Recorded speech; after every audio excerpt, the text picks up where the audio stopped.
বিপিন অনেক দূর থেকে চিৎকার করে ডাকল। বিপিনের কাছে তখন শুধু বৃষ্টির শব্দ আর গাছের পাতার আওয়াজ। সে আর রতনের কোনো চিৎকার শুনতে পেল না। সে তখন একা দিশাহীনভাবে ছুটে চলেছে। তার মনে হলো সে আজ হয়তো আর বাঁচবে না।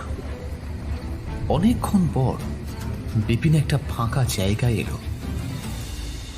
তার জামা কাপড় ভিজে গেছে, শরীরটা কাঁপছে। সে তখন একটা গাছের নিচে বসে পড়ল। তার চোখ দিয়ে জল গড়িয়ে পড়ছিল। সে জানত রতন আর ফিরবে না। রতন, রতন, তুই আমাকে ছেড়ে চলে গেলি। রতন, আমি এখন কি করব? বিপিন কাঁপা কাঁপা গলায় বলল। তার সামনে তখন পুরনো মূর্তির ভাঙা অংশ পড়েছিল।